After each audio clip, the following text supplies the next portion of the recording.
Imagine you're an architect, Okay. and you've spent like 5 years designing this billion-dollar skyscraper. It's opening day, the ribbon is cut. You walk into the grand lobby with all the press, and suddenly a massive crack shoots straight up the primary load-bearing pillar. Oh, wow. That is a nightmare. Right. Your brain immediately just screams, it's over. So how do you stop yourself from spiraling into total panic right there? How do you keep your head when this expected triumph instantly morphs into a very public disaster? Yeah, that visceral, heart-dropping sensation of immediate failure is it's a fascinating psychological trigger. It really is. And, for you listening, welcome to July 1st, 2026. For today's deep dive, we are looking closely at a moment that perfectly captures that exact boardroom nightmare, but played out on a massive global stage. Exactly. We're diving into the World Cup round of 32 match in Atlanta, where heavily favored England faced off against DR Congo. Yeah, and we've been reviewing the sports commentary breakdowns, the tactical notes, and this really revealing post-match BBC interview with England's captain, Harry Kane. It's a great interview. It is. And our mission for you today is to basically use this specific football match as a psychological lens. We're exploring the anatomy of high-stakes pressure, the neurological realities of a comeback, and really that leadership mindset required to rewrite history when you are staring right down the barrel of a catastrophe. Because the physical game on the pitch provides the framework, but the truly compelling narrative is the cognitive game happening inside the players' heads. Right, totally. The tactical notes from this match offer this brilliant window into how humans process sudden trauma in real time, and more importantly, how a designated leader can manufacture resilience when a team's collective nervous system is just, redlining. Yeah, absolutely. Yeah. But before we dissect the comeback itself, we really have to put ourselves in the shoes of that architect watching the pillar crack. We have to feel the panic. Exactly. We need to set the stage with the sheer, unadulterated panic of the deficit, layered with this suffocating historical baggage England carried into the stadium. I mean, DR Congo was playing in only their second ever World Cup. Right. They were massive underdogs. Huge underdogs. Yeah. England, by all traditional metrics and global expectations, was supposed to control the narrative from the very first whistle. But the tactical breakdown shows exactly how quickly that script was just completely shredded. Oh, yeah. In the 7th minute of the match, Brian Sapinga scores for DR Congo. 7 minutes. A shock lead. 7 minutes in, and England's tournament survival is suddenly hanging by a thread. Which means for basically the entirety of a 90-plus minute match, you're playing from behind, knowing one mistake sends you home. Yeah. And the commentary notes emphasize this wasn't just a lucky break where Congo scored and then parked the bus. England hit a legitimate wall. They really did. Their wingers, who are usually so lethal and dynamic, were completely neutralized by Congo's structure. Mm. And on top of that, Congo's goalkeeper, Lionel Mpazi, was playing the game of his life. Oh, he was incredible. Right. He was making these acrobatic, just unbelievable saves one after another. And when a goalkeeper enters that kind of flow state, it creates this brutal feedback loop of frustration for the attacking team. Oh, for sure. You just feel like nothing is going to go in. Exactly. But the tactical frustration is really only half the battle here.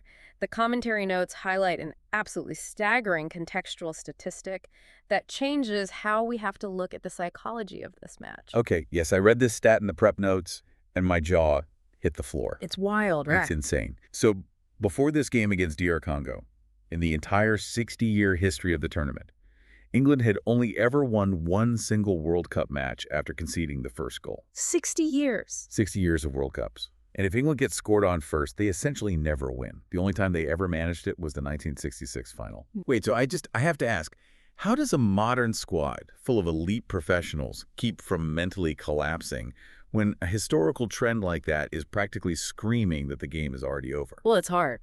I mean, you're on the pitch, you go down a goal early, and every pundit, every fan, and your own internal monologue is whispering, we don't come back from this. Right. And when a human being faces a systemic historical wall like that, the physiological response is intense. I bet. The brain's amygdala perceives a threat, in this case, historic humiliation, and just dumps cortisol into the bloodstream. Wow. You get tunnel vision, cognitive load maxes out, players stop seeing the whole pitch, and they start obsessing over the worst-case scenario. Which makes them play worse. Exactly. You try to force a miraculous solution, you abandon your baseline strategy, and inevitably, you make catastrophic mistakes. But looking at Kane's post-match interview, He pointed to a very specific, almost mundane turning point that stopped that biological panic spiral, right? He did. The first hydration break. Wait, really? A hydration break? Yeah, just stopping for water. They literally just stopped to drink water. Yeah. How does a water break solve a 60-year historical curse? Well, it acts as a neurological circuit breaker. Okay, explain that. In a high-stakes, high-stress environment where momentum is compounding against you, your brain is stuck in a highly reactive sympathetic nervous system state fight or flight. Right. Panic mode. Exactly. The simple physical act of stopping the game, walking to the sideline, and drinking water forces a pause. It engages the parasympathetic nervous system. Oh, that's fascinating. Yeah. Kane noted that during this specific pause, the team didn't invent some miraculous new tactical formation. They didn't have a whiteboard out drawing crazy new plays. No, not at all. They used the break to regroup, step out of the escalating panic narrative, and just re-engage with their baseline fundamentals. Wow. He said they upped the level, which really means they cleared the cognitive fog. That is a phenomenal takeaway for anyone listening. I mean, when the presentation crashes or the project goes completely off the rails, you don't necessarily need a genius new master plan right that second. No, you don't. You just need to artificially manufacture a pause. Take a breath, get a glass of water, reset the nervous system, and just return to your baseline competence. The physical reset paves the way for the psychological reset. Yeah, that makes total sense. But once the panic spiral is broken, the team still has to execute a monumental comeback. And the way they manage that comes down to a deeply ingrained mental framework that Kane detailed to the BBC. Right, and Kane's post-match interview was fascinating because he didn't grab the microphone and start boasting about England's inevitable superiority. Not at all. He went out of his way to praise DR Congo. He called them a tough, incredibly well-organized team. He completely validated the threat they posed. Which is such a strong leadership move. It really is. And then he dropped this specific phrase to describe England's internal mindset. He said it was simply about pounding the rock. Keep pounding the rock, and our moment would come. Pounding the rock is a textbook example of process-oriented thinking. Okay. And it is the ultimate antidote to overwhelming outcome anxiety. How so? Well, when your goal is, we must score to avoid a historic national embarrassment, the pressure is paralyzing. Yeah, it's too big. The task feels too large, right? Right. But when your only job is just to swing the hammer one more time, to make the next accurate pass, to win the next midfield tackle, to track back on defense, the challenge becomes manageable. Right. You completely detach from the terrifying outcome and attach your self-worth entirely to the immediate executable process. I understand the theory of focusing on the process for sure, but the post-match breakdown reveals another piece of team culture that I kind of want to push back on. Oh, okay, let's hear it. So Kane talked about how the squad uses this concept of hero moments, right? And how they believe a hero moment can belong to absolutely anyone on the pitch. Like a last-dish block by a defender or a great pass by a midfielder is treated with the same reverence as a goal. But honestly, isn't this anyone can be the hero mindset a bit of a cop-out? How do you mean? Well, if I'm managing a billion-dollar project or managing England, I don't want my junior analyst or my left back trying to be the hero in the dying minutes. I want my superstar taking the shot. Right, you want the main character to do it. Exactly. Doesn't decentralizing the pressure risk chaotic, disorganized play where everyone is just trying to be the main character? It sounds counterintuitive, I get that, but it actually prevents chaotic play. Really? Yeah, in sports psychology, empowering everyone with a hero moment doesn't mean telling the center back to dribble up the field and shoot from 40 yards out. Okay, fair. It means elevating the perceived value of their highly specialized role. If a defender believes that a perfectly timed sliding tackle is their personal hero moment that actively saves the team, they pour their entire focus into executing that specific tackle. They aren't waiting for Harry Kane to do something magical to save them. They are actively saving themselves within their own zone of control. Oh, I see. So it's a strategy to eradicate bystander syndrome. Precisely. If everyone is waiting for the designated savior, the team is passive. But if everyone is hunting for a micro-victory in their own specialized role, the entire machine moves forward. And crucially, distributing that psychological weight actually frees up the actual superstar to perform. Oh, because he's not carrying it all himself. Exactly. If Kane believes he's the only one who can fix the deficit, his cognitive load is overwhelming. Every missed shot feels like a fatal failure. Yeah, that's heavy. But if the culture dictates that a great save by the goalkeeper or a smart interception is just as heroic, Kane's burden is shared.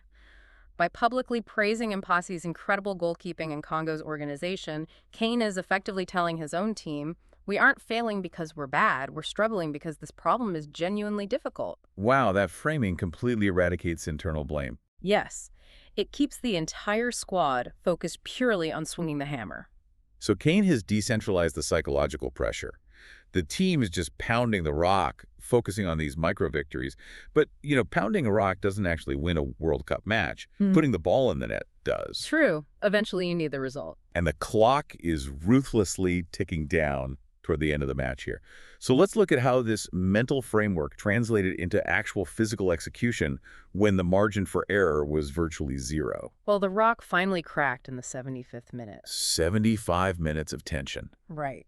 Anthony Gordon delivers this precise cross into the box, and Harry Kane heads it home. That equalizer just shatters the tension. Oh, I bet the relief was physical. Absolutely. Suddenly, the historical ghost of 1966 is banished. England isn't losing anymore. And then, 11 minutes later, in the 86th minute, the absolute dying moments of regular time, Kane finds the ball and smashes a shot directly into the top corner. A top corner smash in the 86th minute to win the game? I mean, it's the kind of script you'd reject in a movie for being way too dramatic. It really is. But this wasn't just a match-winning goal to survive the round of 32. This is where the stakes elevate from a national sigh of relief to a massive global historical milestone. Yeah, this is the big one. That 86th minute strike meant Kane reached 13 all-time World Cup goals. He officially passed Pelé on the all-time scoring list. Which is just wild to think about. Seriously. Passing Pelé, reaching 13 World Cup goals, places Kane in the absolute pantheon of football immortality. It does. And it also moved him to just one goal behind Lionel Messi and Kylian Mbappe in the 2026 Golden Boot race. Wow. He achieved this career-defining, historically monumental milestone, all while quietly executing a methodical, process-driven comeback against a terrifying deficit. What strikes me is the incredible contrast between the magnitude of passing Pelé and his demeanor afterward. Like the BBC interview showed a guy who was profoundly grounded. Very grounded, yeah. Why do you think that is? I mean, how do you break a record held by a literal football god and stay that humble? Well, it goes right back to the pounding the rock philosophy. Really? Yeah. True process-oriented leaders are often incredibly humble because their ego is detached from the final outcome. Oh, that makes sense. If your entire mental energy is spent obsessing over the quality of your next hammer swing, you aren't obsessing over your legacy. The record isn't the goal. Exactly. The record is just a byproduct of executing the process correctly thousands of times. When your brain is wired to value the work itself over the accolades, humility isn't a PR strategy, it's just your natural state of being. That makes a ton of sense.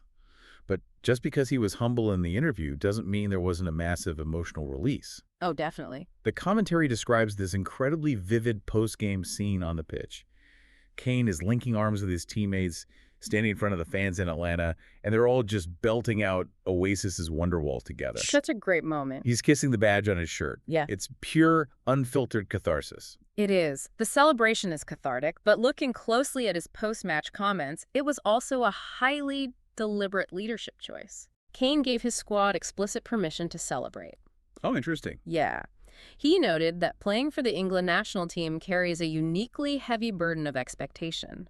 When you go through a grueling, ugly, terrifying game against a team you are heavily expected to beat easily, the natural instinct is to feel embarrassed that you struggled. That's so true. Players often feel they shouldn't celebrate an ugly win because it wasn't a clean, dominant performance. I think we all do that on our professional lives, Oh, absolutely. You finish a brutal project, and instead of feeling proud that you survived, you just feel this exhausted sense of, well, thank God I didn't get fired. Yes. Rather than, wow, we really fought through some tough obstacles and succeeded.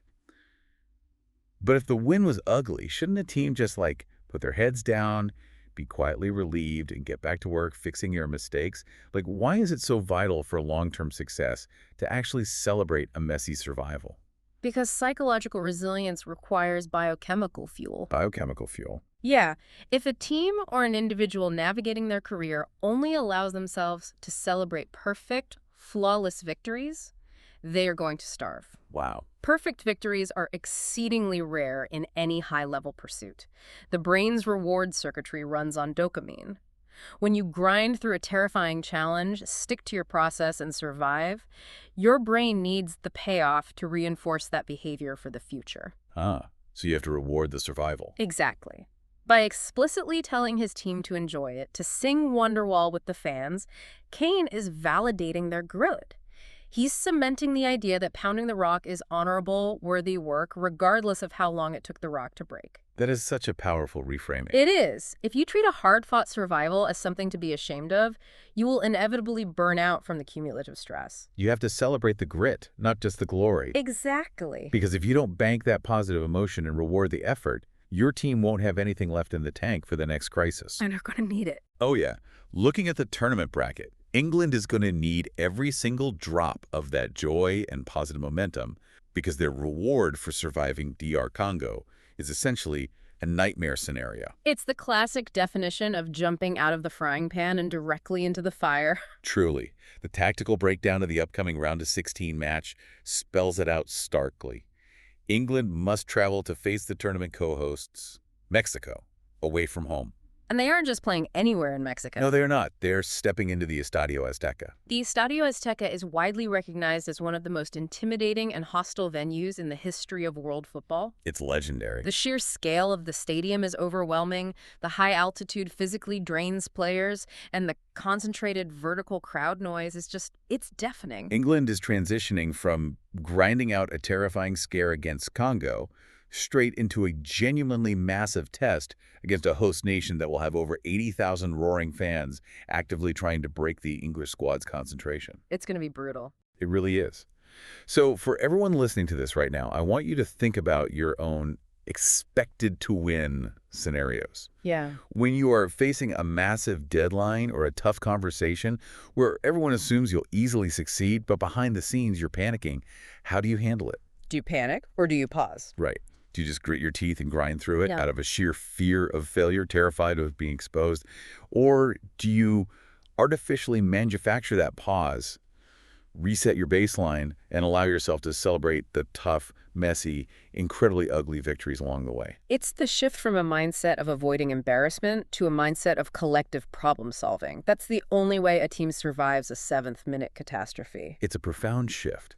And it leaves us with a fascinating, lingering question as we look ahead to England's next match. What's that? Well, if this internal hero moment philosophy is beautifully designed to decentralize pressure, prevent panic, and keep everyone focused on pounding the rock in a vacuum, how is that internal psychological framework going to hold up in the Estadio Azteca? That is the million-dollar question. Right. When the hostility isn't just a tough, organized opponent on the grass, but an entire stadium and an entire nation screaming at you, try to hijack your amygdala all over again. Can a team's internal mental framework survive the ultimate external pressure cooker?